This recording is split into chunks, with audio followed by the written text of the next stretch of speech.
Boa tarde a todos, sejam bem-vindos ao webinar da Comissão Técnica Sudoeste de Assuntos Jurídicos da ABRAP. Eu sou a Natália Lima e hoje teremos uma tarde com muito conteúdo para as nossas associadas. A Comissão Técnica Sudoeste de Assuntos Jurídicos convida a todos para falar de um tema de grande relevância, então participem e mandem suas dúvidas em nosso chat, se identificando com o nome e instituição. Estamos hoje reunidos para discutir as mudanças regulatórias para o fortalecimento das estruturas de governança das entidades fechadas de previdência complementar. Aproveitem a presença dos nossos palestrantes para enviar as suas dúvidas e preparem-se para essa grande troca.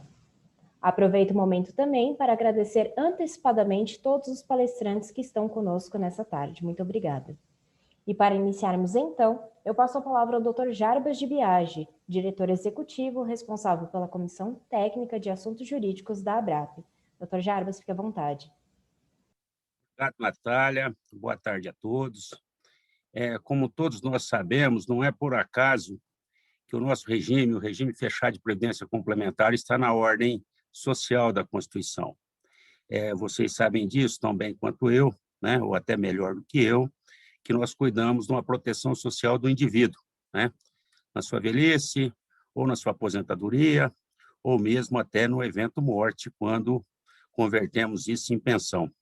E esse modelo é um modelo de capitalização, onde nós capitalizamos recursos ao longo do tempo, investimos na própria sociedade, empresas, títulos públicos, ou seja, somos investidores institucionais por excelência, gera riqueza para o país.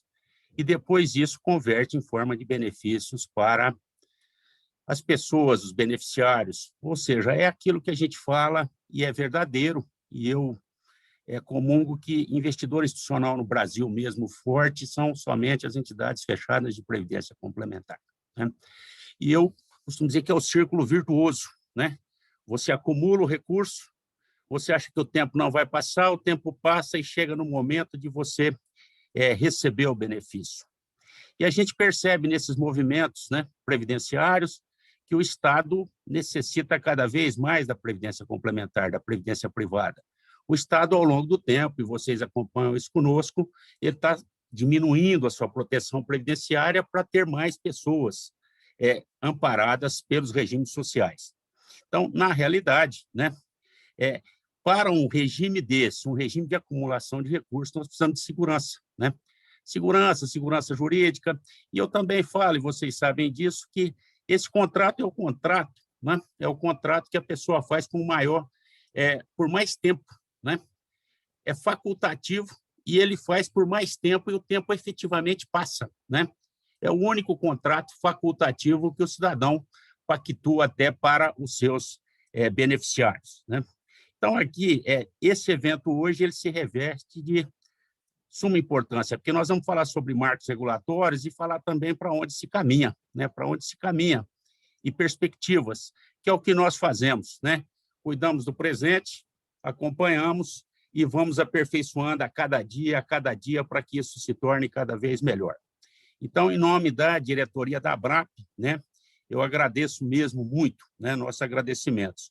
Começo agradecendo assim, a comissão jurídica, nas pessoas do Dr. Vitor, né, do Messina, do William, do Carlos Renato e da Luciana. E também agradeço o Bruno, que é o nosso secretário lá nas comissões e na diretoria jurídica da ABRAP. Mas também eu tenho um agradecimento especial, né? Um agradecimento especial para a doutora Lígia Maura Costa, professora por excelência, né, professora? Porque, na realidade, a gente fica realmente instigado, né, em ver a sua palestra, a sua fala, e o que a senhora vai trazer para nós aqui também. E ao Paulo Vale, né, o doutor Paulo Vale, né, e o Paulo também, que cuida aí da Previdência Complementar. É o grande responsável pela Previdência Complementar e por esses rumos bons que nós temos tomado, né? E o Paulo, com a gente que já conhece lá desde a época do Tesouro, né, Paulo? Com rara competência, dedicação, equilíbrio, né? Preside o CNPC e sempre de forma serena, né? Então, a sociedade, a gente faz isso também em nome da ABRAP, a sociedade agradece, né? É o seu trabalho lá, Paulo, né? E agradece também a professora Lígia pelo pela abertura da agenda, né, e aceitar o nosso convite, porque nós sabemos que as agendas de vocês são muito concorridas. Então, assim, de coração, vocês têm o nosso agradecimento, né? Também aqui tem um ponto importante, que nós também temos que agradecer. Nós temos que agradecer a presença de vocês, né, de todos que estão nos assistindo, que também abrem a agenda para vir participar de um programa de aperfeiçoamento, de aprendizado, de melhoria, de propostas, que esse é o nosso objetivo. O nosso objetivo final é conceder o benefício. E a gente só concede um benefício na sua inteireza quando a gente dedica, abre a agenda e trabalha em cima disso. De forma que essa tarde a gente tem que aproveitar. E eu peço a vocês que não nos poupem, né? Até porque eu não vou responder nenhuma pergunta. Então, vocês não nos poupem, perguntem tudo o que vocês pensam, quais são em relação ao que for apresentado, algum ponto que vocês tenham. É muito importante a participação de vocês e isso nos enriquece. Nós que participamos de eventos, às vezes a gente aprende mais com uma pergunta, às vezes no final se saca uma pergunta lá e a gente aprende mais com aquela pergunta que nos leva para um novo ponto de reflexão e nos traz um horizonte um pouco diferente daquilo que nós pensávamos. Então, aproveite. Então, em nome da ABRAP, mais uma vez agradecer a todos. É um excelente evento, né? Nós estaremos aqui e vamos cada vez mais trazer mais participantes, ter mais beneficiários, melhorar os nossos contratos previdenciários, melhorar nossas políticas de investimentos. Esse é o nosso objetivo e é o que nos realiza ao final de cada dia. Então, devolvo para você, Natália, e muito obrigado mais uma vez. Obrigado. Obrigada, doutor Jarbas. Com toda certeza, suas palavras já aquecem o início dessa nossa conversa. Aproveito o momento para convidar o Victor Augusto Sanches, ele é coordenador da Comissão Técnica Sudoeste de Assuntos Jurídicos da ABRAP e vai realizar toda a moderação do nosso webinar. Victor, fique à vontade para iniciar. Obrigado, Natália. Boa tarde a todos. Obrigado, como o Dr. Jarbas pontuou, pela disponibilidade. Queria cumprimentar aqui todos os palestrantes, debatedores que também reservaram esse espaço para esse momento. Queria agradecer, cumprimentar também os demais integrantes aí da Comissão Técnica Sudoeste de Assuntos Jurídicos, os demais colegas das outras comissões regionais, e agradecer à ABRAP, primeiramente pela iniciativa nesses seminários, que vão ser feitos aí até o final do ano. É uma oportunidade que realmente a gente tem de conhecer mais e de nos aperfeiçoar, não só a nós, como a nossa equipe, né? E também um agradecimento pessoal pela possibilidade de estar aqui como moderador. É realmente algo que muito me honra, né? Esse tema, muito atual, não só pelo contexto atual de pandemia que a gente tem, mas também com vistas ao nosso crescimento, ao nosso fomento. Esse é uma temática que está no contexto do planejamento estratégico da ABRAP, do triênio de 2020 a 2022. Foi feito no ano passado ainda um trabalho pelo integrante até da Comissão Sudoeste de Assuntos Jurídicos, pelo William, que vai ser um dos palestrantes, em que ele fez proposições para o fortalecimento das estruturas de governança da entidade. E esse trabalho foi encaminhado ali para a ABRAP, para o seu contexto do planejamento estratégico. Esse trabalho, basicamente, ele está dividido em duas grandes categorias, né? Uma categoria classificada ali como proposições para governança sistêmica, que seria a governança da entidade como um todo, do sistema como um todo, seus órgãos de regulação, supervisão e fiscalização, e uma outra categoria de governança corporativa voltada aí para a entidade realmente, para os seus órgãos internos. Então, aí, sem mais delongas, eu vou passar a palavra para o nosso primeiro palestrante, que é o William. Ele é advogado, sócio do escritório Barros Pimentel Alcântara Gil e Rodrigues Advogados e membro da nossa Comissão Sudoeste de Assuntos Jurídicos. William, a palavra está com você para sua apresentação, sua exposição aí. Você tem tempo de 15 minutos.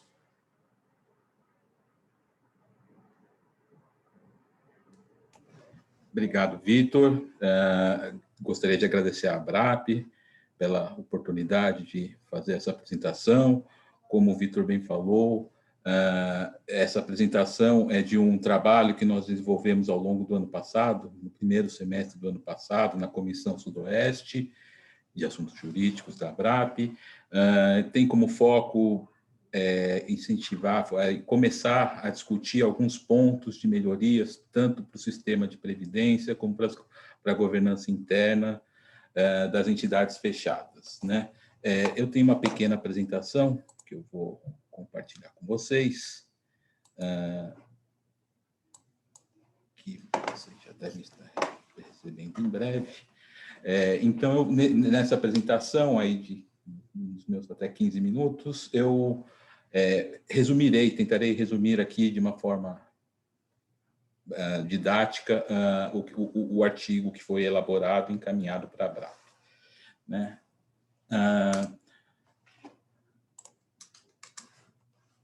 Basicamente, como o Vitor falou, o trabalho foi dividido em dois grandes temas, né? Governança sistêmica e governança interna. Aqui interna das entidades fechadas, do sistema como um todo. Eu dei um foco nesse trabalho, porque na época em que ele estava sendo elaborado, existia uma discussão acerca tanto da fusão da SUSEP como a Previc, numa grande agência reguladora. Então, eu passo um pouquinho por um histórico de agências reguladoras também, e dentro de cada né, dentro da governança sistêmica interna, tem os pontos de aperfeiçoamento, discussão, obviamente, e longe de ser um trabalho exaustivo, são só tópicos iniciais para começar a discussão, né? Então, vamos lá, a governança sistêmica. Dentro da governança sistêmica, os três assuntos que eu pretendo passar: a agência reguladora, um breve histórico, a estrutura básica, né, das agências reguladoras, a estrutura básica do sistema de previdência complementar fechada e dos pontos de aperfeiçoamento. Pois bem, as agências reguladoras, elas foram criadas, começaram a ser criadas no final da década de 90, com base numa proposta, em recomendações feitas pelo Conselho de Reforma do Estado, né? Ele foi criado pelo Decreto 1738, que emitiu uma recomendação para essa Câmara de Reforma da Presidência da República, propondo sugestões para criar-se um marco legal de agências reguladoras. Apesar deste documento de 96, mais para frente, no slide seguinte, a gente vai ver que algumas agências reguladoras foram criadas, inclusive, antes mesmo da existência do marco legal. O objetivo da criação das agências reguladoras foi num contexto de desestatização do Estado, que existia no governo Fernando Henrique, e que, apesar de ter começado em áreas de serviço público, né, a desestatização, petróleo, energia elétrica, esses setores, ele depois acabou avançando para outros setores, não de serviços públicos, mas de interesse público, né? A legislação básica é a Lei de Agências Reguladoras, é a Lei 9.986 de 2000. Ela basicamente incorpora as recomendações desse Conselho de Reforma do Estado, né, e dispõe sobre a estrutura geral de agências reguladoras de forma bem superficial.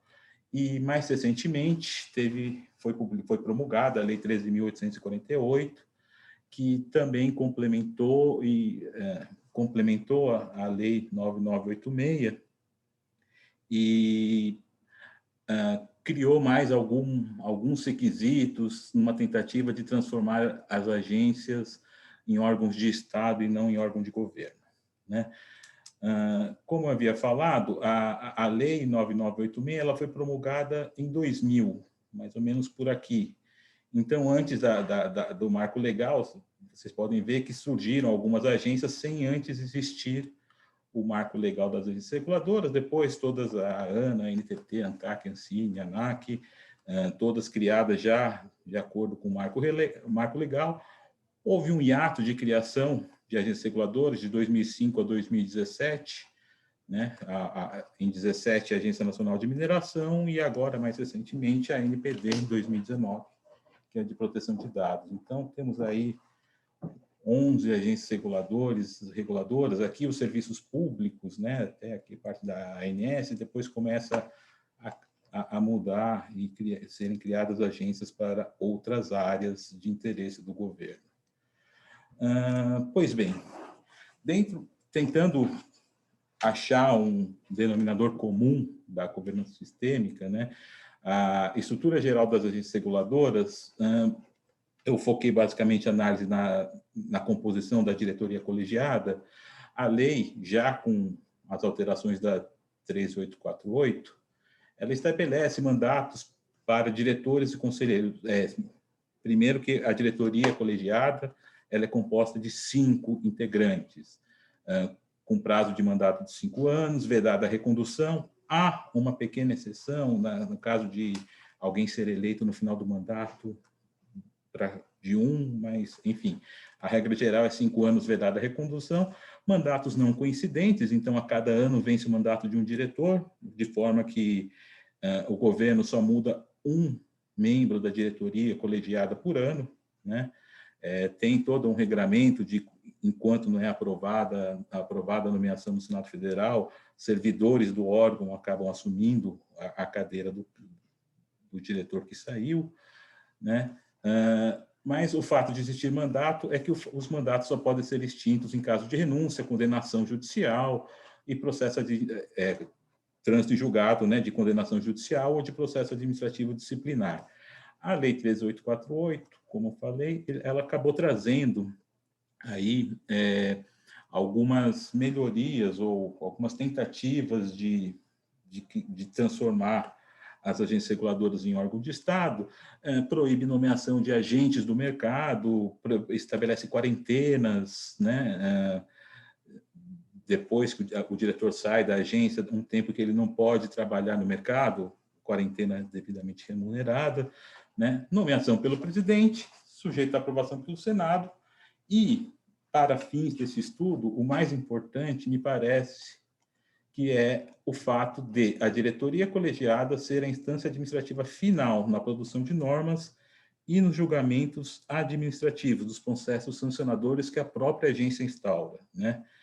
Então, 5 pessoas decidem as normas e decidem em caráter definitivo os processos administrativos. Essa é a linha geral da governança sistêmica, né? Aqui só de acordo com a lei, a composição geral das agências reguladoras, tem uma diretoria colegiada ou um conselho diretor com 5 integrantes, as suas superintendências técnicas, aqui seriam várias, além da exigência de uma procuradoria, né, para defesa jurídica, uma ouvidoria e uma auditoria. Essas 3, se eu não me engano, estão na Lei 13848, a obrigatoriedade desses 3 órgãos. Em contraposição a esse sistema, e já entrando um pouquinho para o nosso mundo de previdência complementar, a gente não é tão diferente, né? Nós temos as coordenações gerais da Previc, a diretoria colegiada, existe uma corregedoria, uma procuradoria, uma ouvidoria, né? Então, aqui está a Previc. Qual que é a nossa distinção do nosso sistema? Atribuições que são da diretoria colegiada são divididas, algumas das atribuições, né? São atribuídas ao CNPC e ao CRPC, a Câmara de Recursos de Previdência Complementar e... eu acabei de esquecer o nome do CNPC, mas é o órgão normativo do sistema que emite as normas, as resoluções que depois a diretoria colegiada da Previc edita as suas instruções normativas. Basicamente, desculpa, passei indevidamente. A discussão nesse ponto do texto, a análise nós não somos tão diferentes de uma agência reguladora. A questão é que o CNPC e o CRPC, eles contam com participação da sociedade civil, são membros, conselheiros, há indicação por parte do governo, né, de servidores de carreira, e há indicações pela ABRAP, pela ANAPAR e pelos patrocinadores, né? Então, é um órgão paritário que se segrega um pouquinho a questão de elaboração de normas e a sua aplicação efetiva, né? Diferentemente, numa agência reguladora, em que essas duas atribuições estão na diretoria colegiada, você tem um ganho eventual de que as mesmas 5 pessoas que fazem as normas acabam decidindo a aplicação no caso concreto. Mas, né, contudo, você acaba perdendo um pouco da participação da sociedade civil, ter visões diferentes, né? Não são que existiriam num órgão colegiado, como o do sistema de previdência complementar. E o nosso sistema, ele não é tão diferente, né? Aumentando o estudo para os demais sistemas integrantes do Sistema Financeiro Nacional. Aqui eu peço uma licença do Banco Central para copiar um pedaço da página que está no site deles. O nosso sistema aqui, a Previdência Fechada, está aqui, o CNPC, a Previc e as entidades, né, que operam os planos, o órgão normativo, o órgão supervisor e os operadores, né? Então, no mercado de moeda e crédito, o CMN é o órgão regulador, o supervisor, o Banco Central e a CVM, dependendo aí da área, né, mercado de capitais e moeda, basicamente, os seguros privados, que são os nossos planos aí, né, as seguradoras, os nossos amigos do sistema da Previdência Complementar Aberta, da mesma forma, possuem um órgão normativo, um órgão supervisor. A única crítica ao Banco Central aqui é que ficou faltando os órgãos recursais administrativos, né? O CMN tem, o Banco Central e o CVM têm os seus recursos para o conselhinho,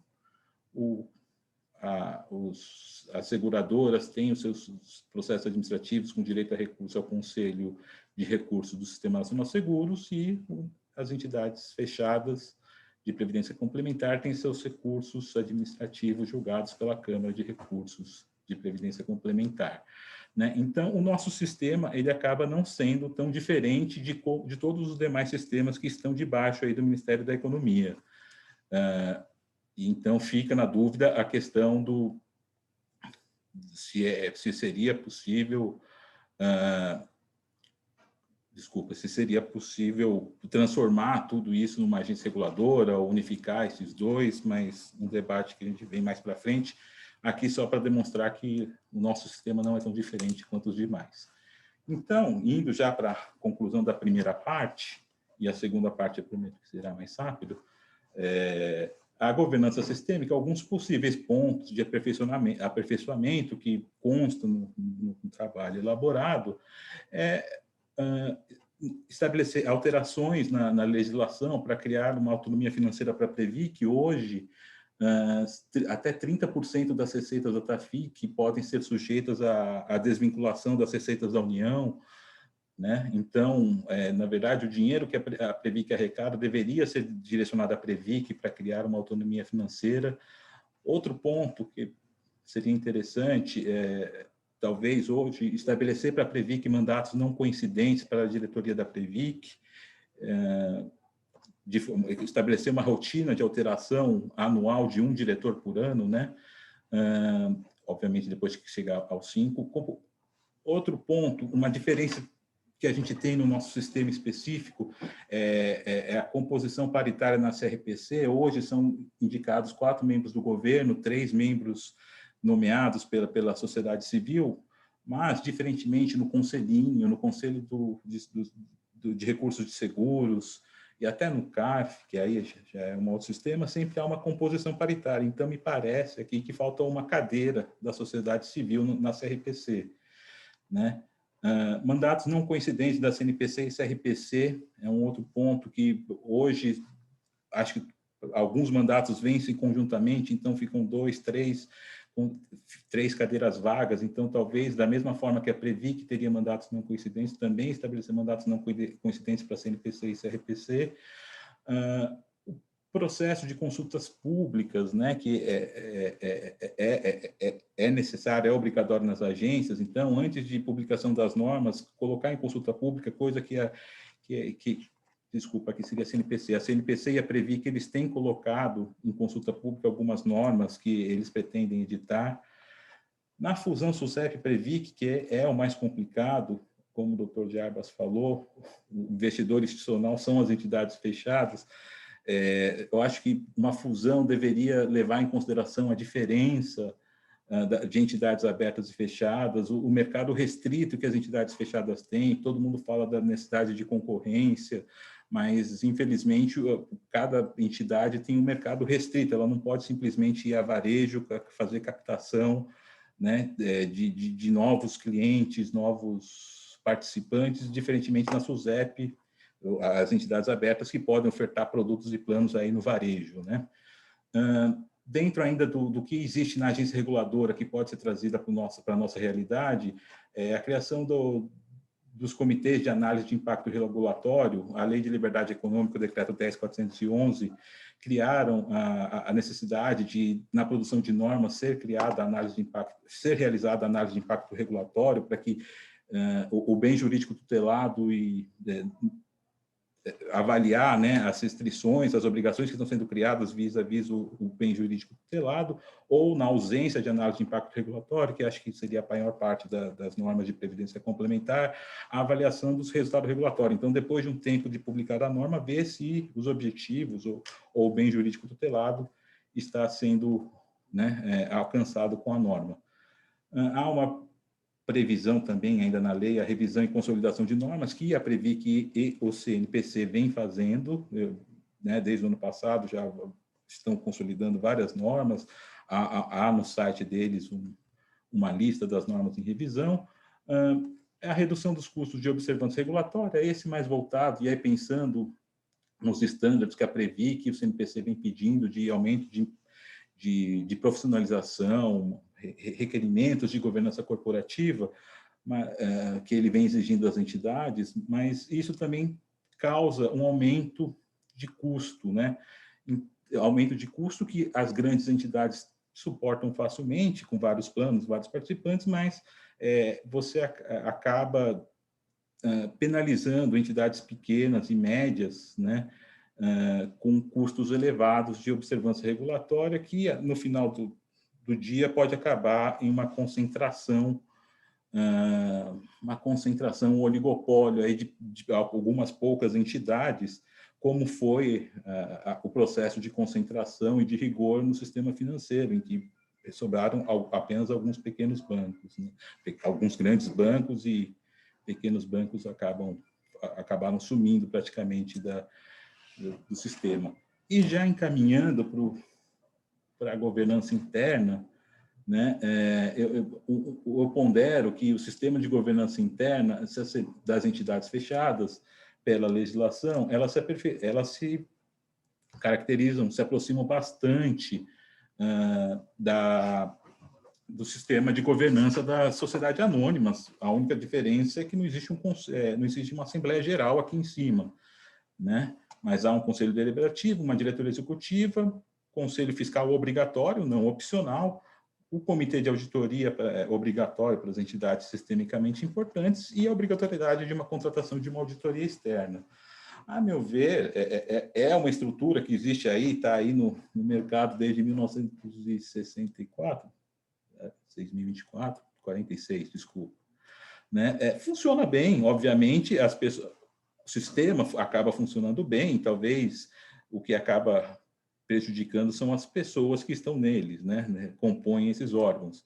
Mas, então, vocês vão ver que são poucos os pontos que eu acabei explorando no trabalho. Basicamente, a independência da auditoria externa, hoje já é competência do Conselho de Administração contratar, né? Aprovar a deliberação, aprovar a contratação de auditoria externa, mas possivelmente não é o conselho que foi lá, entrevistou o auditor, né, e viu qual é a metodologia, se é uma metodologia adequada para o porte da entidade, mas, ao mesmo tempo, quem fez isso foi a diretoria executiva, que é o órgão auditado, no final das contas. Então, é o auditado escolhendo o auditor, né, ou, no mínimo, recomendando o auditor. Então, algum mecanismo aí de fazer o conselho ter um maior protagonismo na contratação dos auditores independentes seria interessante. E dentro das multipatrocinadas também, acho que é onde gera o maior litígio, dada a redação de composição de conselhos, né? Discutir a possibilidade de nós colocarmos conselheiros independentes, tanto por parte de patrocinadores e participantes, para evitar uma briga no conselho, apesar de que, quando alguém é eleito conselheiro, ele deveria prezar pelo bem, né? Ele tem o dever fiduciário de tomar as melhores decisões para a entidade e para os planos.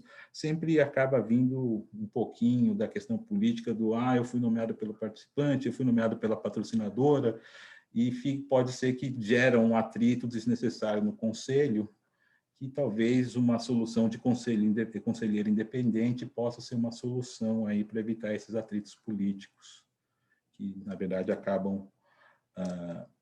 podem acabar penalizando a entidade ou os planos. Este era, basicamente, o estudo um pouquinho mais longo, mas pelo tempo disponível, eu acabei reduzindo isso. Eu agradeço a todos e devolvo a palavra para o Vitor. Muito obrigado, Vitor. Obrigado, William. Com relação ao trabalho, né, a gente vê que a proposição é bem propositivo, né? E o ponto central ali é que a gente não precisaria alterar uma questão de superintendência para a agência para melhorar a governança, né? Principalmente por uma questão central, que é a participação da sociedade civil, que contribui para outros pontos de vista ali, para o aperfeiçoamento de normas, né?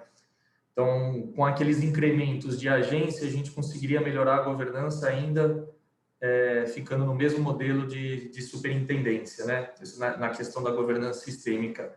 E na interna, você tem a proposição, acho que principal ali, é a questão de maior relevância do conselheiro independente, né?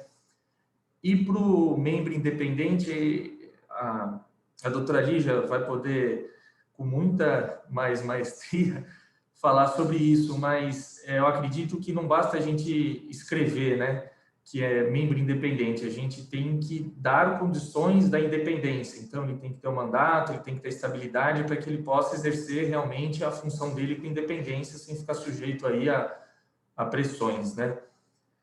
Então, com isso, eu vou passar para a doutora Lígia Maura Costa. Ela é advogada, doutora em Direito Internacional, professora da FGV, diretora da FGV VETS, para realmente apresentar para a gente aqui uma experiência de outros segmentos, uma experiência internacional aí que ela vive e dá aula, que pode ser aplicado para o nosso segmento aqui de previdência complementar fechada. Com a palavra, doutora. Muito obrigada, Vitor, muito obrigada. É um grande prazer, é uma grande honra para mim estar aqui com todos vocês. Boa tarde a todos e a todas. Antes de começar especificamente a minha apresentação, que vai ser sobre as entidades fechadas de previdência complementar e a governança corporativa, mas sobre um aspecto internacional, ou seja, partindo de uma análise comparativa. Mas antes de eu entrar, de fato, no tema, eu gostaria de fazer agradecimentos. Eu gostaria de agradecer a este convite da ABRAP ao Dr. Jarbas Antônio de Biagi, em particular, é claro. Além do que, eu gostaria de agradecer a você, Vitor, em nome da Comissão Técnica de Sudoeste de Assuntos Jurídicos. Vitor Augusto Chances, muito obrigada pelo convite. Este evento não teria brilho, não teria diversão, porque para mim uma palestra, um evento dessa forma, um debate de tema tão relevante é uma diversão, sem a participação dos meus copalestrantes. William Akida Minami, que depois dessa apresentação brilhante me deixa numa situação muito delicada, bem como também o Dr. Paulo Fontoura Vale. Agradeço, assim, por estar dividindo este palco virtual com vocês. Ainda, Sem os debatedores, tenho certeza de que o evento de hoje não poderia, de modo algum, alcançar os seus objetivos. Assim, eu agradeço também ao Carlos Renato Lonel Alva e à Luciana Prado pelo trabalho de debate que será realizado neste evento. Terminando os agradecimentos. Eu tenho um agradecimento muito especial. Eu tenho que agradecer ao Dr. Roberto Eiras Messina, meu amigo querido e de tantas décadas. Muito obrigada. Bom, feitas essas palavras introdutórias, eu vou fazer uma breve introdução sobre o tema da minha exposição, que, como eu já disse a vocês, é sobre as entidades fechadas de previdência complementar e a governança corporativa, fundamentalmente do ponto de vista internacional. Eu tive como base para essa exposição que eu vou fazer para vocês os países da OCDE, em função, inclusive, de diretivas, de um guideline que existe aos países da OCDE, que são para os fundos de pensão governamentais, mas que podem também ser utilizados, esses guidelines, para a previdência complementar, se os países assim o desejarem.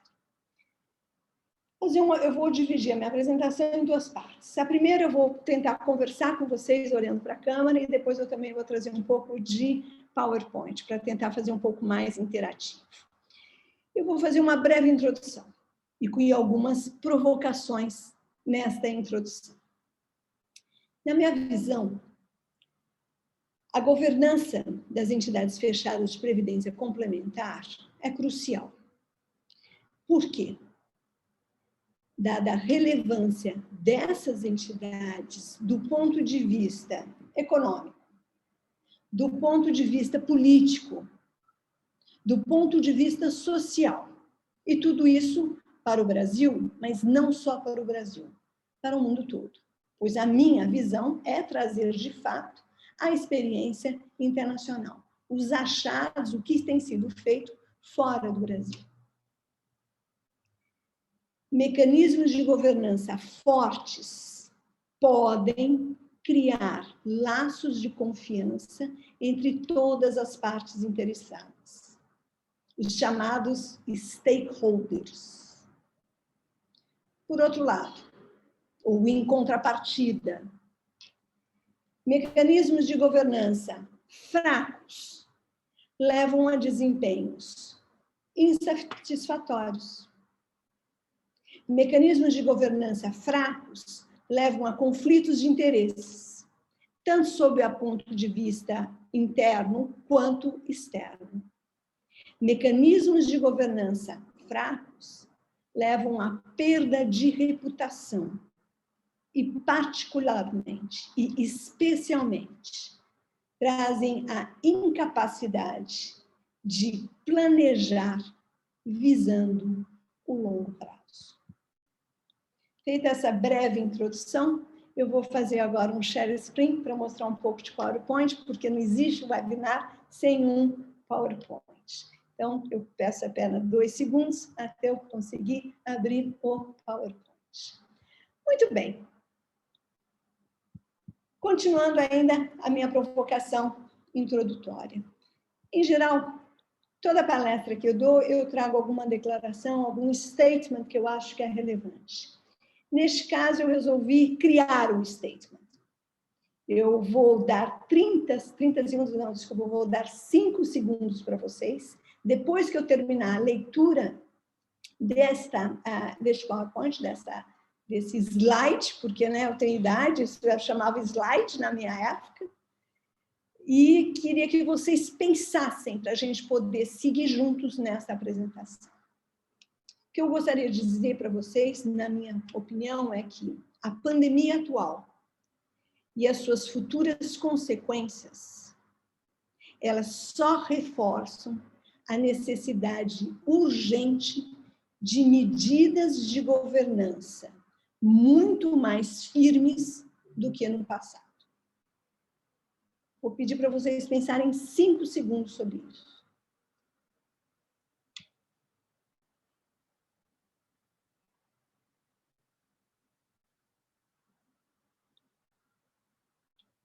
Muito bem. Podemos agora seguir juntos, depois desse pequeno pensamento sobre essa minha provocação.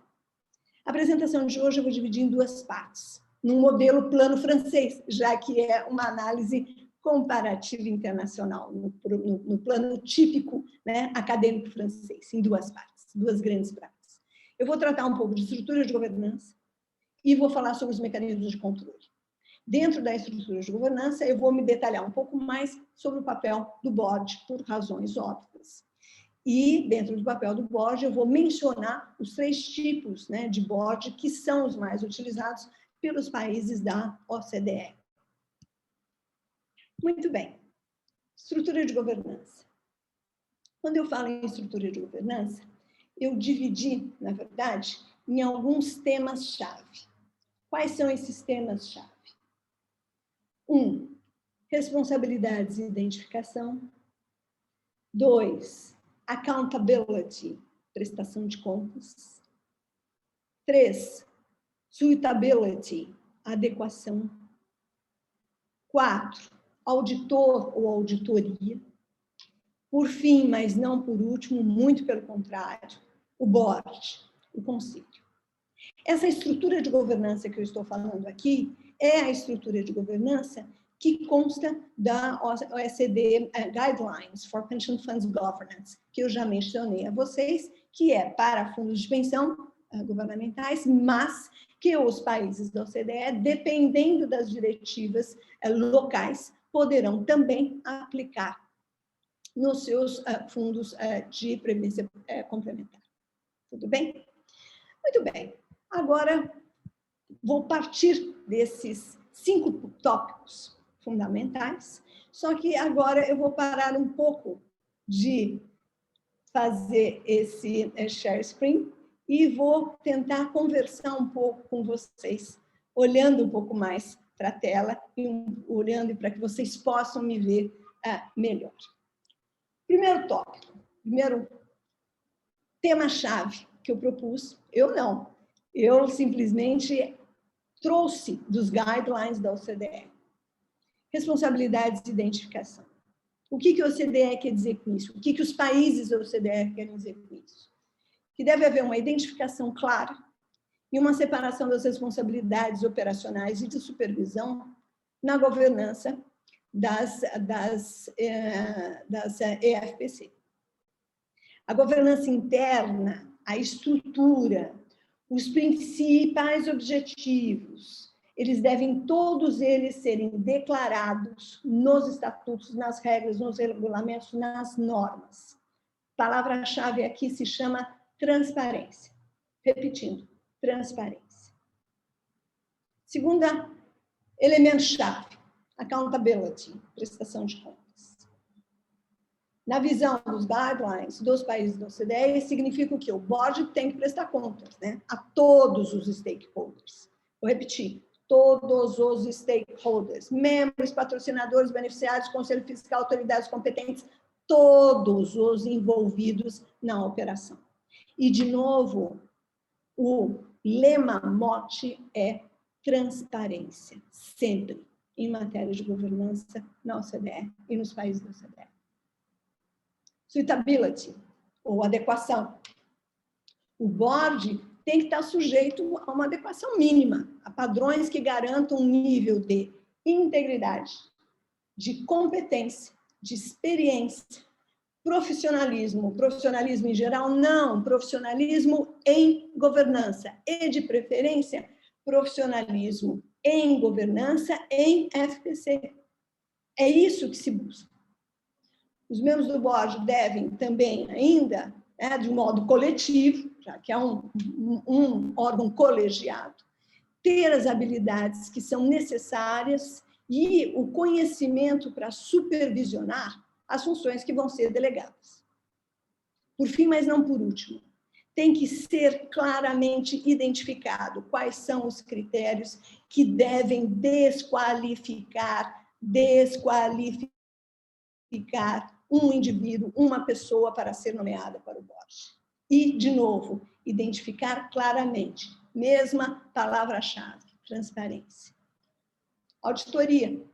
O auditor independente, em geral, nomeado pelo board, deve ter uma auditoria periódica e consistente, obviamente, com as necessidades das entidades fechadas de previdência complementar. É o que dizem as regras da OCDE. O auditor deve reportar prontamente, o auditor deve reportar imediatamente ao board, sempre que tomar conhecimento de fatos que possam ter um efeito negativo significativo, onde, na situação econômica, na situação financeira, na situação administrativa, contábil das entidades fechadas de previdência complementar. E se o board nada fizer, esse auditor deve também reportar às autoridades competentes. E, por fim, nós chegamos ao meu último elemento-chave, que é o board, e volto novamente a trazer para vocês aspectos do PowerPoint, porque aí eu acho que a gente faz uma intervenção cruzada. O board, o conselho do board, para toda a FPC e no mundo todo, né, é fundamental que se tenha um board, e que se tenha um board com poder de gestão e que seja responsável por garantir o cumprimento da razão de ser das entidades fechadas de previdência complementar. Muito bem. Dito isso, eu faço, então, novamente um share screen com vocês, porque eu quero colocar em evidência o board.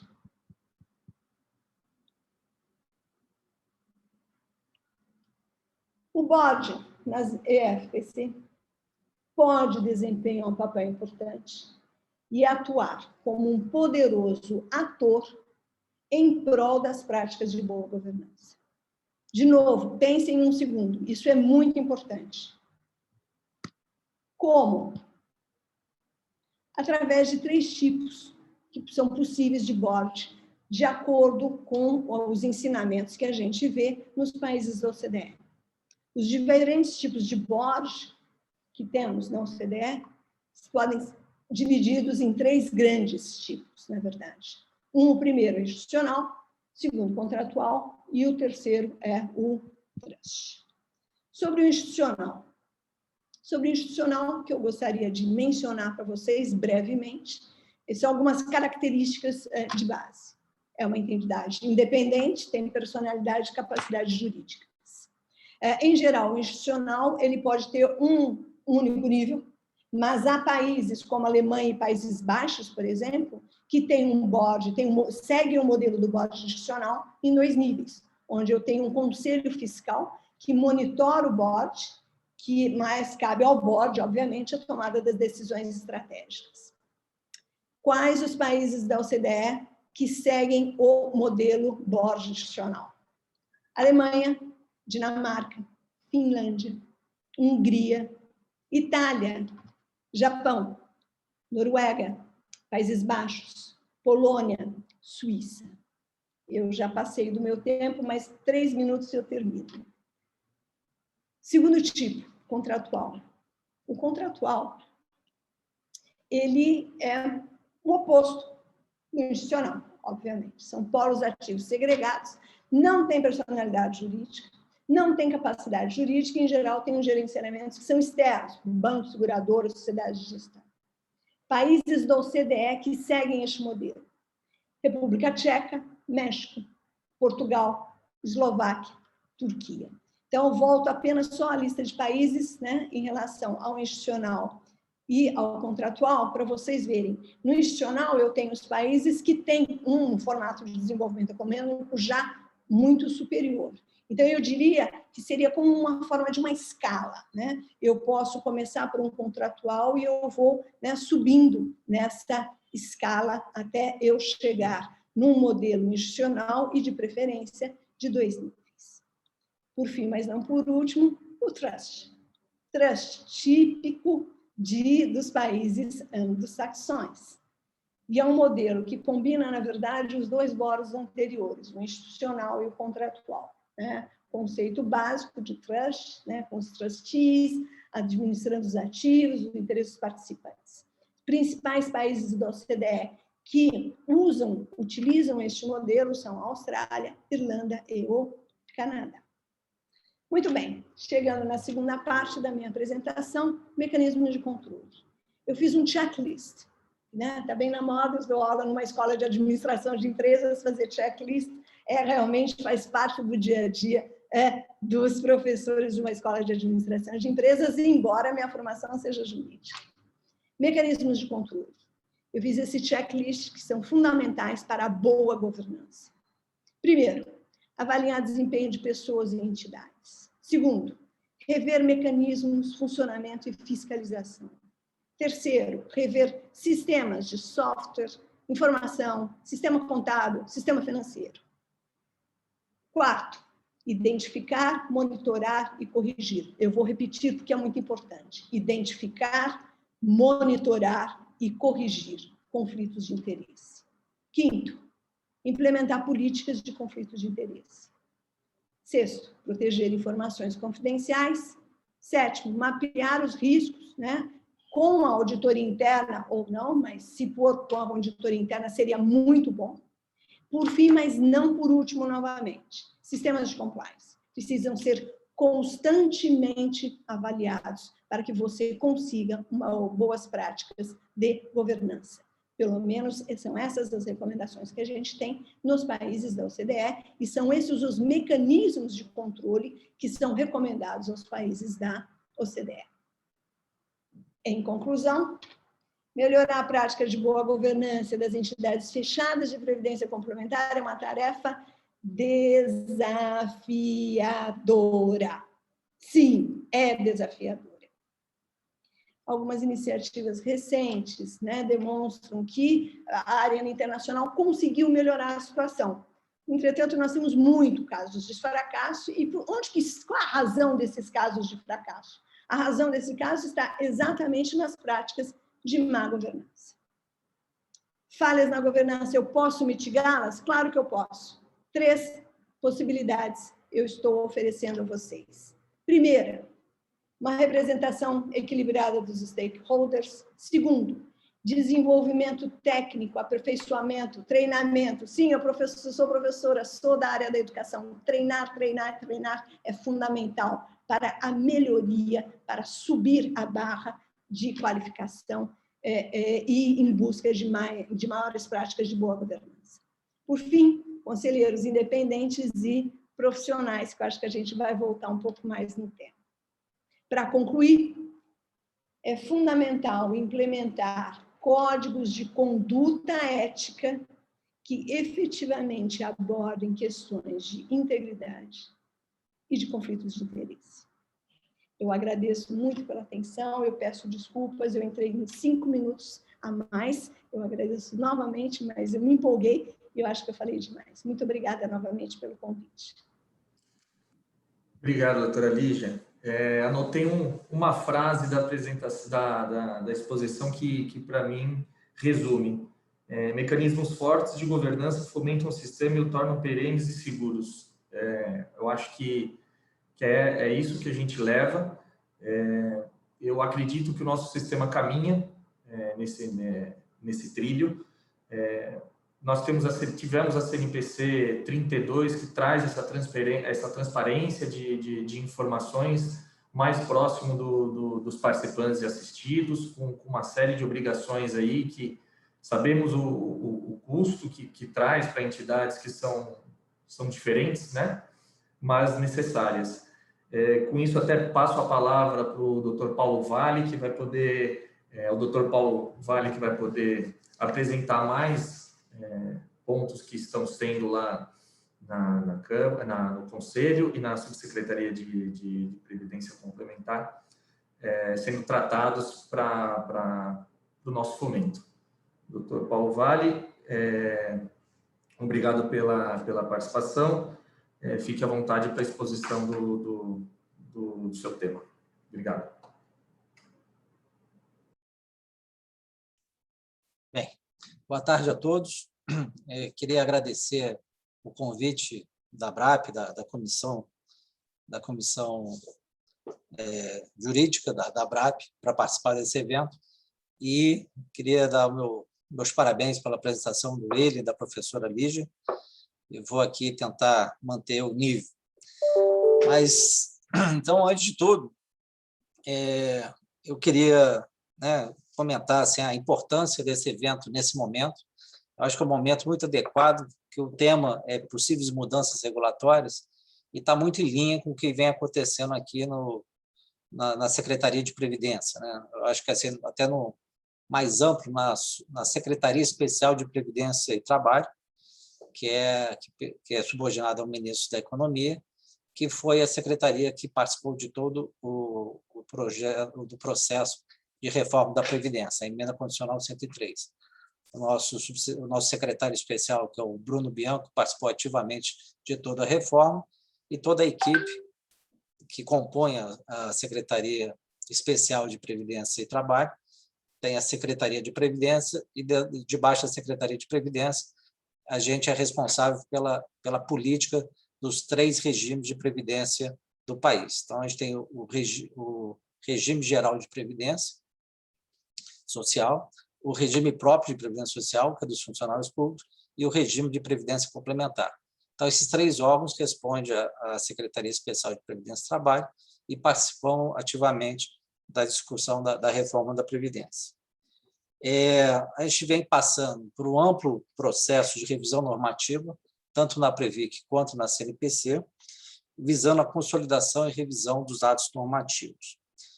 O cronograma já foi divulgado, todos os órgãos vêm fazendo esse trabalho, mas na Previc tem uma portaria que divulga o cronograma, no CNPC também tem as normas que serão revistas, e o que a gente busca é uma simplificação regulatória com vista até dar mais competitividade para as companhias de menor parte, né? Em linha com a Lei de Liberdade Econômica e com o Decreto 10.411, que já veio produzindo efeito no Ministério da Economia desde 15 de abril de 21, que regulamenta o processo de análise de impacto regulatório e o ARR, que é a avaliação do resultado regulatório.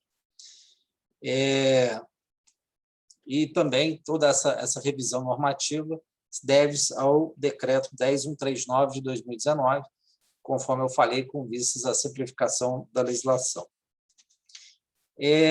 Fazendo um rápido histórico aqui, como a gente enxerga esse processo, houve nossa história recente, né? Não tão recente, mas na última década, a gente teve vários problemas de governança no fundo de pensão, que tiveram até CPI, que desgastaram um pouco a imagem do setor, com falhas de governança, e, devido a isso, a partir de 2017, houve um aumento de regulamentação, que agora a gente entende que já está entrando numa normalidade. Esse é muito comum, a gente, nesse fórum, né, eu considero aqui esse fórum um fórum de trabalho, né, o meu objetivo aqui é conversar com vocês como um grupo de trabalho. Então, normalmente se tem muita crítica ao excesso de regulamentação, mas eu acho que isso é justificado por esse histórico recente de um gap de regulamentação e depois, devido a esse desgaste, uma maior regulamentação. Mas, assim, a minha opinião, que tenho acompanhado, eu estou aqui desde 2019, mas já acompanhava o setor desde antes, inclusive já trabalhei no setor, as alterações sempre vêm sendo discutidas com o mercado.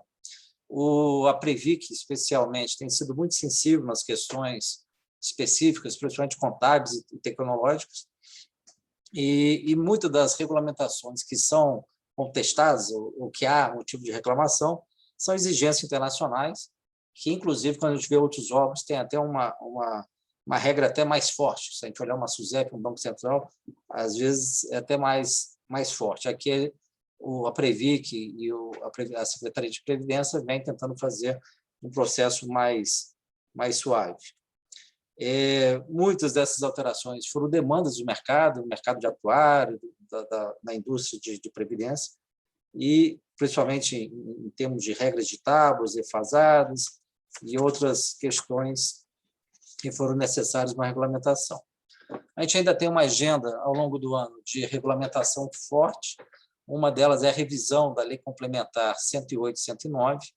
Esse foi um trabalho que a gente fez ao longo de 2020, uma forte participação da sociedade civil no âmbito do IMK. IMK é um grupo de trabalho chamado Iniciativa do Mercado de Capitais, coordenado pelo Ministério da Economia, que é onde a gente fez uma proposta que deverá ser encaminhada esse ano ao Congresso, com vários aperfeiçoamentos da Lei Complementar 108 e 109. Então, vem várias alterações, várias propostas de alterações que a gente pode debater aqui ao longo do nosso trabalho. Então, aqui na minha fala, o que eu queria era comentar o trabalho do William, que eu acho que é o propósito, né, aqui do nosso grupo. O William fez um trabalho levantando possíveis melhorias, e aí eu queria comentar alguns pontos que foram levantados no trabalho dele. O primeiro, a questão da sistêmica, né, da governança sistêmica. Ele elencou vários assuntos necessários, e o primeiro deles é a necessidade de autonomia financeira da Previc. Isso aqui, realmente, estamos completamente de acordo. O nosso grande objetivo é ter uma superintendência forte, que tenha independência orçamentária, para fazer um trabalho de supervisão bastante efetivo. No trabalho dele, ele aponta uma distorção que tem devido à nossa situação fiscal, né, que, infelizmente, existe a TAFIC, que é uma taxa de fiscalização paga pela indústria, a recolhida aos corpos do Tesouro. Só me tiver, minha luz apagou. Aos corpos do Tesouro, e é contingenciado. Então, hoje, esse recurso, a Previc não pode usar ele na sua íntegra, quer dizer, o dinheiro vai tudo para o Tesouro, e parte desse dinheiro vai para a Previc custear os seus trabalhos. Então, assim, ela poderia estar, ela é superavitária, poderia estar até mais bem aparelhada, mas devido a essa situação econômica e a desvinculação de receitas, ela sofre esse problema. Agora, com certeza, a agenda da Previdência Complementar do Brasil passa por um fortalecimento da Previc. Outro ponto que ele aponta no trabalho são os mandatos para membros da diretoria colegiada da Previc e mandatos não coincidentes no CRPC e CNPC. Essa é uma prática que levou muito tempo de debate aqui no Brasil, né? O Banco Central, que eu acho que é o melhor exemplo, depois de longos anos de debate, teve a aprovação de independência este ano. Eu acho que esse é um bom exemplo para a gente acompanhar e avaliar e continuar nesse debate e discussão. Eu não acredito que seja no primeiro momento, e nesse primeiro momento eu diria que o mais importante seria esse fortalecimento, dar um maior grau de institucionalidade para a Previc. Mas, com a evolução, com o amadurecimento da experiência, a gente pode partir para uma discussão mais definitiva sobre a independência, ou uma maior independência da Previc. CRPC em órgão paritário. Nesse caso, a CRPC foi mencionada pelo William, que tem 4 titulares do governo e 3 da sociedade civil. A representação do governo, ao meu ver, é bem diversificada. Uma preocupação que a gente tem aqui, são 4 titulares e 4 suplentes, mas dos titulares a gente tem um representante da Secretaria Especial de Previdência e Trabalho, que é o nosso secretário especial adjunto, que é o presidente do CRPC.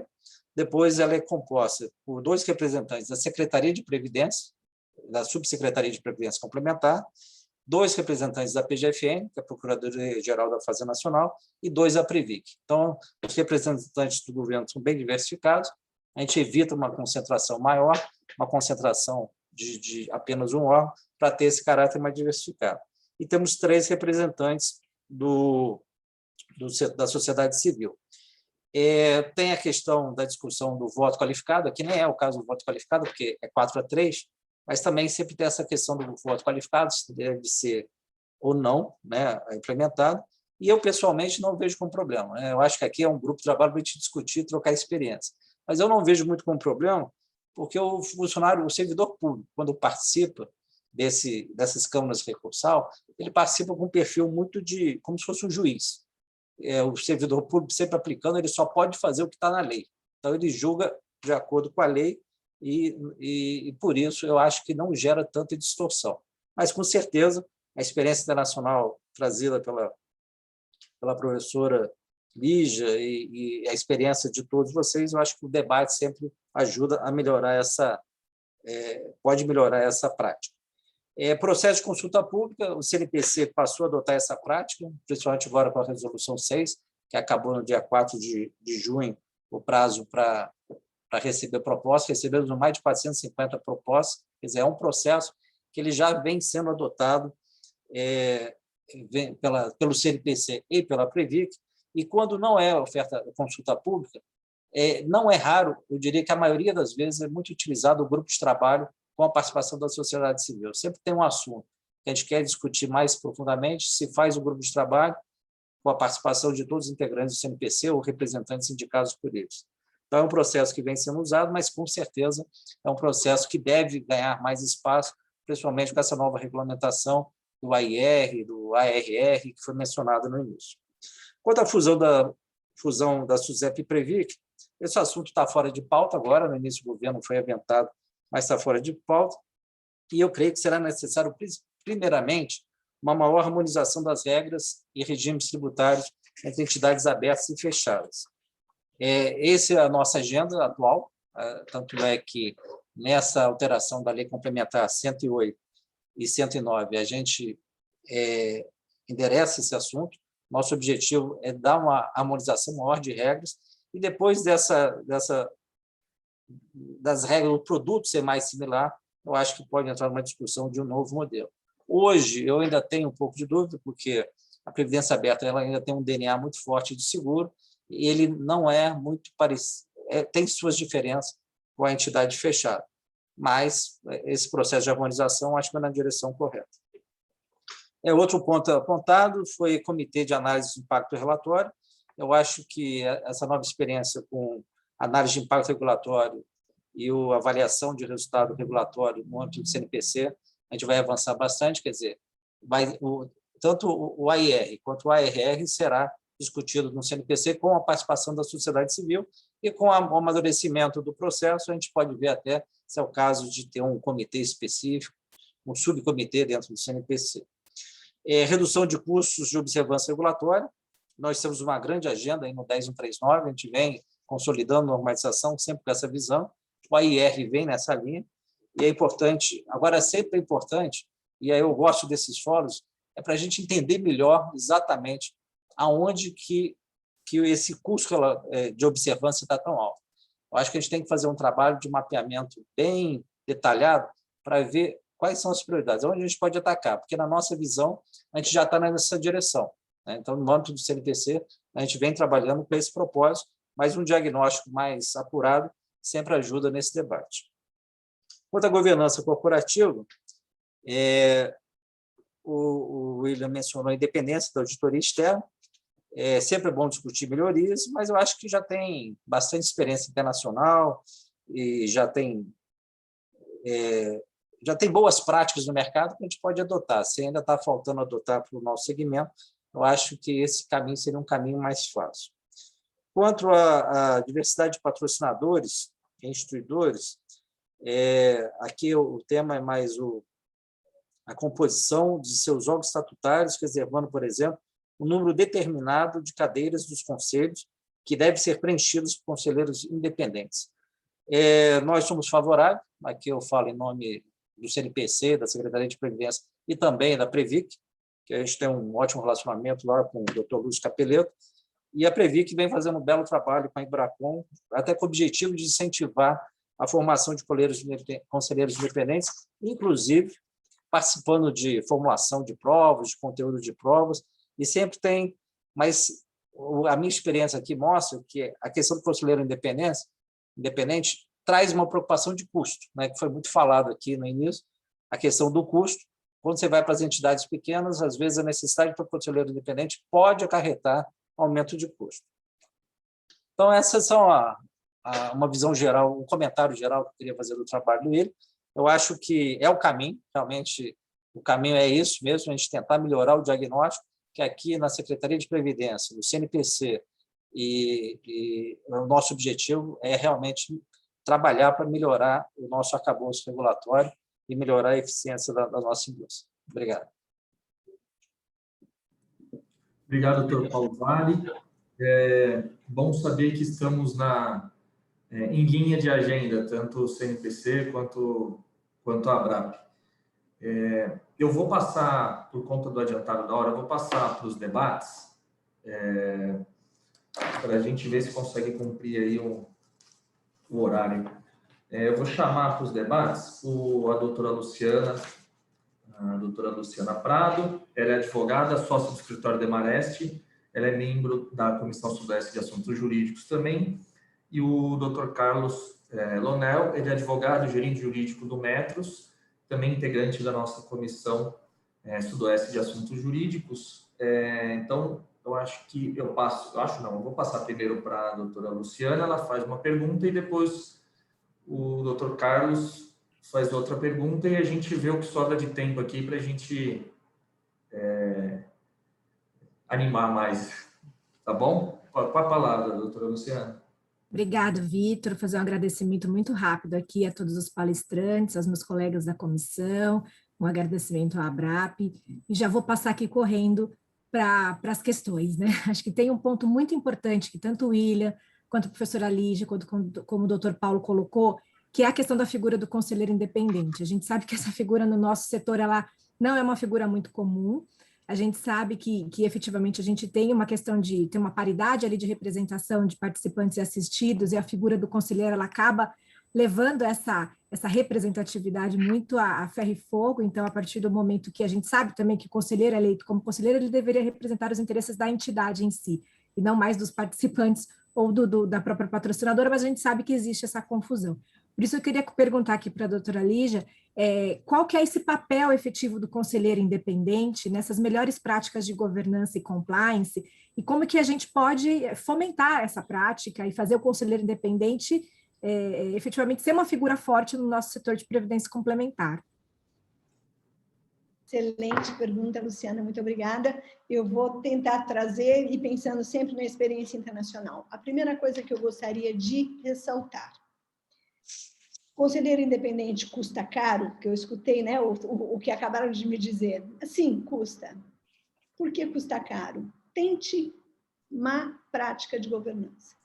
Se boas práticas de governança vocês entendem que custa caro, experimentem uma vez só na vida má práticas de governança, que aí sim vocês entenderão o que é custar caro. É claro que as pequenas e médias vão ter que ter um outro padrão, vão ter que ter uma outra condições, né, para poder ter um conselheiro independente. Mas eu tenho, sim, pessoas altamente qualificadas, eu tenho pessoas competentes que podem também exercer este papel e podem crescer, porque eu acho que faz parte das grandes ajudar as pequenas a melhorar as práticas de governança. Então, eu acho que esse é um ponto fundamental. 2, nós precisamos estabelecer critérios, eu já disse e vou repetir, critérios de desqualificação de conselheiro, critérios que sejam claros, objetivos, diretos e que todos conheçam e que precisem ser aplicados. Isso é fundamental. Isso não tem como fazer de uma outra forma. Eu acho que conselheiros independentes são importantes, desde que respeitem os critérios que foram estabelecidos e desde que demonstrem um nível de integridade. Experiência é fundamental. Competência, claro, e competência na especialização, competência em governança. Não adianta eu trazer um conselheiro fantástico que não tenha experiência em governança. Vai ser um grande aprendizado para ele ou para ela, né? E aproveito e já jogo um ponto muito importante. É fundamental, em busca de boas práticas de governança, uma maior diversidade nos conselhos. E isso nós vemos, sim, fora do Brasil, mas ainda no Brasil nós estamos bem longe disso. Então, eu acho que era fundamentalmente isso que eu gostaria de dizer em resposta à sua pergunta. E, só para finalizar e repetir, se você acha que boas práticas de governança, através da contratação de um conselheiro, podem custar caro, descubra, não quero que descubra, não quero jogar praga para ninguém. Se descobrir o que é, o quanto custa as más práticas de governança, como já até mencionou o doutor Paulo Vale, uma CPI não é bom, e aí sim você vai entender que ficou barato, que é um cheque que se faz, ou um PIX que se faz com muita felicidade. Espero ter respondido sua pergunta. Ótimo, professora, é isso mesmo. Acho que essa é a linha, né? O doutor Paulo Vale colocou muito bem aqui as questões que enfrentamos no sistema em função de uma governança fraca. Então, acho que é nessa linha que todo mundo tem que caminhar mesmo. Passar aqui para o Carlos direto. Posso, Vitor? Para a gente economizar o tempo aqui. O Carlos também tem uma pergunta aí. Boa tarde a todos. Também, muito rapidamente, eu agradeço a ABRAP nas pessoas do Dr. Jarbas, nosso diretor executivo, também do Dr. Victor, nosso coordenador. Cumprimento os palestrantes, a minha colega debatedora Luciana, e de fato, a unanimidade aqui foi a questão do conselheiro independente, né? Peter Drucker, aliás, no livro dele de 1976, já falava, num livro que fala sobre fundos de pensão americanos, já falava aí da necessidade de um diretor profissional com verdadeira independência da administração. Né? Mas caminhando ainda na questão de fortificar a governança, e no bojo aí do trabalho desenvolvido pelo William, eu faço a indagação. O William mencionou no trabalho a questão de a diretoria, com relação à governança sistêmica, a diretoria da Previc ter um mandato forte com estabilidade. E aí, William, eu indago se essa substancial gestão estável, né, se ela não seria também adequada para as diretorias executivas das entidades. É bem verdade que a CGPC 13 garante aí a todos os membros, no artigo 5º, a independência de atuação, buscando permanentemente a defesa dos interesses estatutários. Mas a gente sabe que no dia a dia, se não é, obviamente, uma questão legal, se não é a necessidade de praticar um ato, até sob pena de infração, lá do decreto 49/42, os diretores encontram dificuldades de atuarem com independência, efetivamente. E aí eu indago se essa estabilidade, a mesma estabilidade que você sugeriu aí para a governança sistêmica, se ela não seria adequada também para a governança interna aí das entidades de previdência complementar, entidades fechadas. Obrigado, Carlos. Uma boa pergunta. Eu só queria fazer uma correção antes. Quando eu falei da Lei 6.404, eu falei de 64, é 76, tá? Só para não passar o recibo aí. Mas com relação à estabilidade da diretoria, eu sei que a diretoria enfrenta aí questões impositivas do conselho, mas me parece que quem deveria ter estabilidade e o tem são os conselheiros, né, que elegem os diretores para executar aí os destinos que o conselho adota para a diretoria. Não sei se estabelecer uma estabilidade para os diretores seja um caminho. Tenho minhas dúvidas ainda. Me parece que a diretoria poderia ser destituída se o conselho assim o entendesse, né? Obviamente que a diretoria também tem que ser forte e firme nas decisões, obviamente está sempre amparado em todos os pareceres técnicos, mas e de toda forma acaba existindo uma certa estabilidade, porque você sempre tem que passar por um processo, hoje mais rápido, mas processo de habilitação, certificação. Você destituir uma diretoria hoje não é tão simples, né? E, além disso, só simplesmente destituir por destituir, eventualmente, pode gerar um barulho desnecessário dentro da entidade, dos participantes. Né? Então, não sei, assim, não existe uma norma estabelecendo uma estabilidade, mas não sei se seria necessária. Tenho minhas dúvidas ainda. Obviamente, debates iniciais, mas... É um assunto polêmico mesmo. Acho que já tem projeto de lei a respeito disso. E de fato, não só, às vezes, na relação diretoria-conselho, mas, às vezes, até diretoria e patrocinadora mesmo, uma relação direta que acaba acontecendo.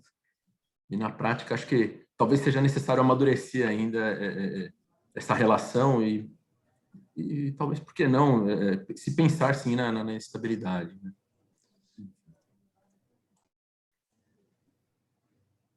Eu vou fazer uma pergunta que chegou aqui do público para o Dr. Paulo Vale, e se os demais quiserem acrescentar alguma coisa, o William, a doutora Lígia, fiquem à vontade, tá?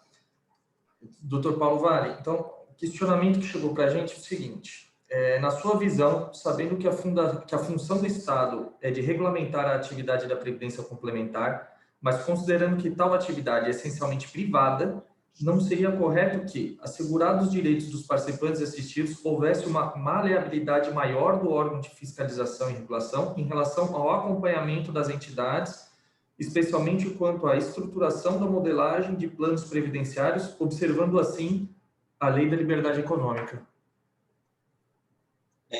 Obrigado pela pergunta. Essa questão ela sempre tem que ser vista do ponto de vista do regulador, né? Eu creio que a legislação ela dá bastante liberdade na hora que a entidade faz o seu regulamento. O regulamento, sendo feito pela entidade, sendo aprovado pela Previc, ele deve ser respeitado. E na minha visão, tem uma certa liberdade. O que tem que ser entendido do ponto de vista do regulador e do responsável pela política os objetivos, né? No caso da Previdência, o nosso objetivo principal é garantir a renda na aposentadoria. Então, assim, várias normas que a gente faz é para não se perder esse caráter previdenciário.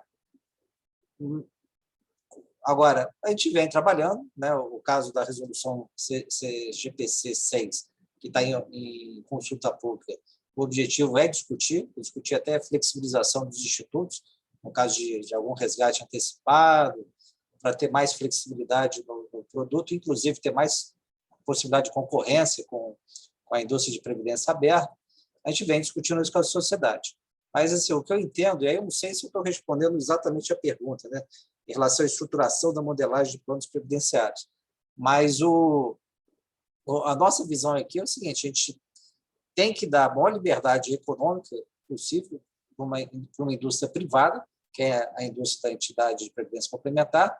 Por outro lado, tem que ter muito claro qual é o objetivo da política, que, sempre lembrando, tem, inclusive, incentivos tributários.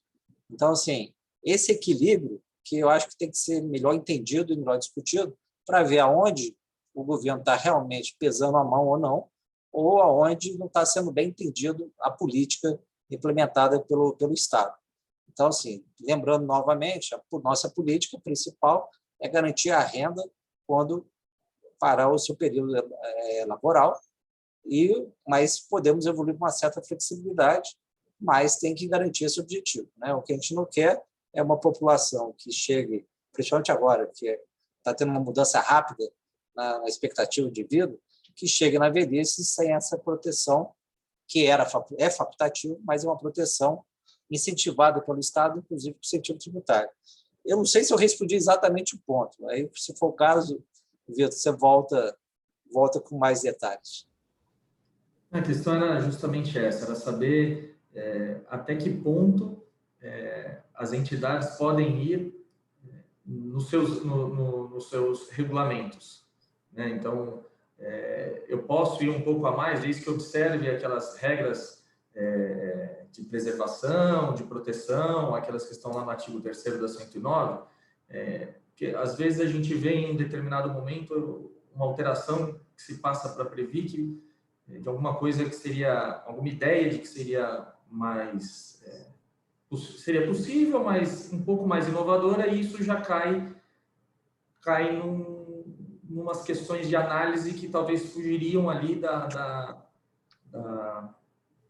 competência, que eu digo, da Previc de fazer aquilo, na questão de fiscalização, de regulação, para aprovação do regulamento. É mais nesse sentido. Não, a gente vem trabalhando, assim, eu acho que 2 exemplos que eu vou te dar.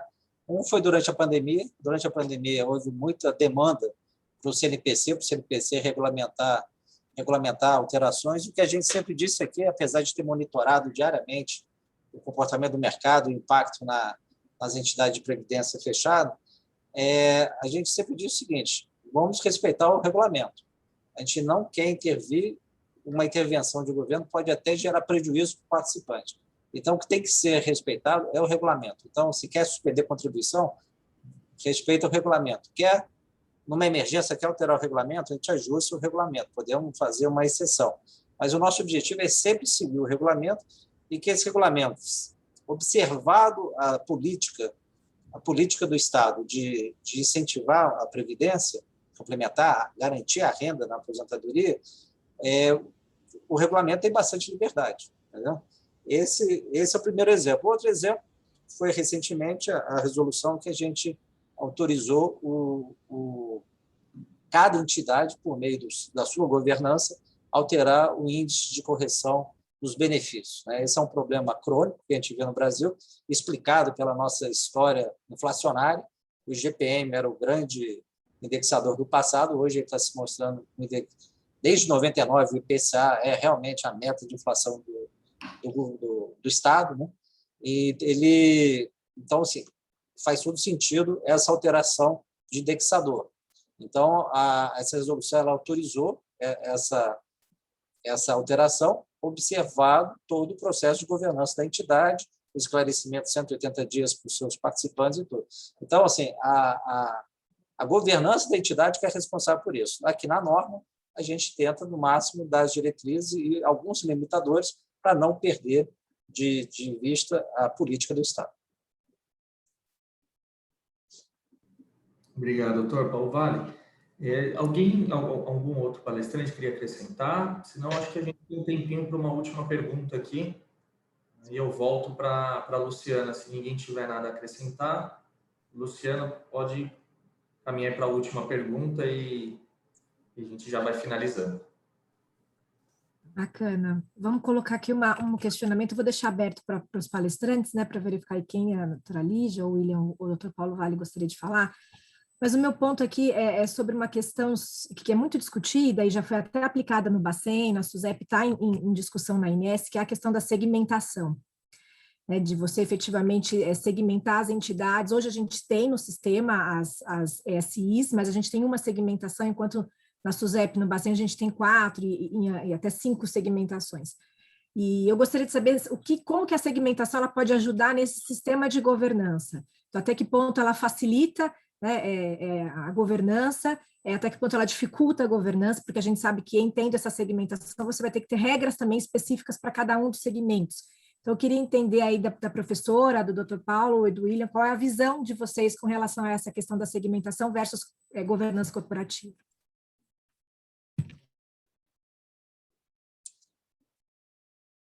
Professora, quer falar primeiro? Não, eu achava que era melhor vir uma visão nacional, mas eu posso também começar. Mas eu posso passar uma mensagem para você, Paulo. Eu sou fã da OCDE, acho que o Brasil tem que fazer parte. E eu acho que as nossas autoridades têm que estar cada vez mais próximas da OCDE e das regras da OCDE, os guidelines da OCDE que eu acabei de mencionar aqui, e na matéria que a gente está tratando aqui, porque eu acho que aí fica mais fácil uma entrada do Brasil. Então, esse é um pedido que eu faço como brasileiro ao senhor, né, na posição de autoridade governamental, para que tenha uma aproximação maior da OCDE e para que isso possa ajudar também num futuro Brasil na OCDE, no Clube dos Ricos. Né? Sobre a segmentação, eu não sei se eu devo trazer o aspecto internacional, eu vou trazer o aspecto internacional, que eu acho que é o que eu sei, e deixo, obviamente, os aspectos internos para vocês, que vocês são os especialistas da área. Eu acho que toda segmentação ela é importante, mas ela deve seguir os seus benchmarks. Então, a recomendação que eu dou é ver como funciona nos países que têm, e nos setores que têm semelhanças com o que nós estamos fazendo agora. Tá? Busque os seus benchmarks e faça as suas adaptações. E nisso você pode, sim, começar a construir um modelo de segmentação que possa ser o seu modelo de segmentação. E aí eu aproveito só para concluir. Não existe em governança um tailor-made, um modelo único. Cada um precisa desenvolver o seu próprio modelo de governança. Você pode, sim, buscar fazer matrizes comparativas, buscar opções no mercado, ver seus benchmarks, mas cada setor, cada empresa, cada entidade precisa desenvolver o seu, e este será único. Então, acho que era isso que eu gostaria de dizer, e isso é o que se vê na área internacional.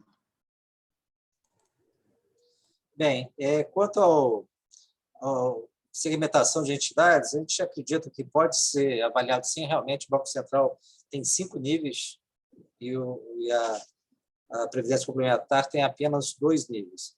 A questão aqui é o nosso segmento é um segmento muito diversificado. A gente tem entidade de 200 e tantos bilhões, que é a Previ, e temos entidades pequenas.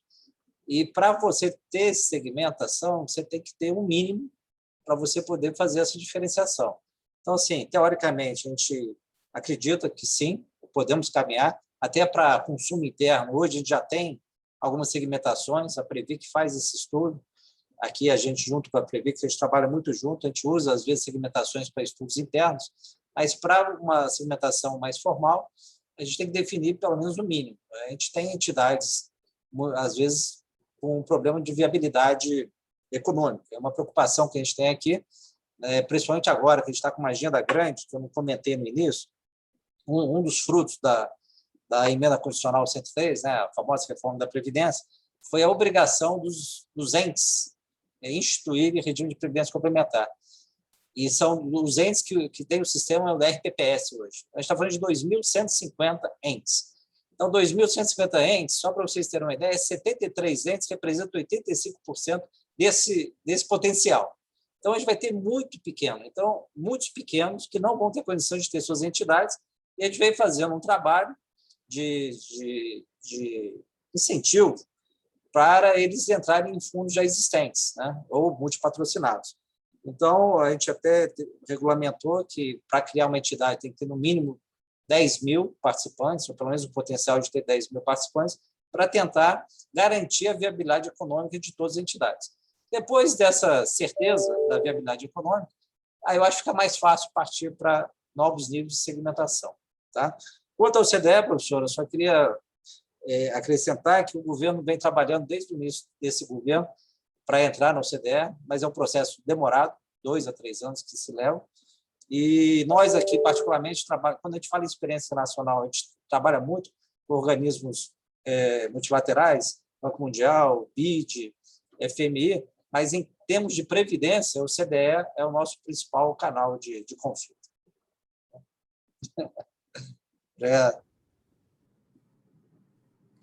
Obrigado. Queria agradecer a participação de todo mundo, do público, por terem aí nos aguentado.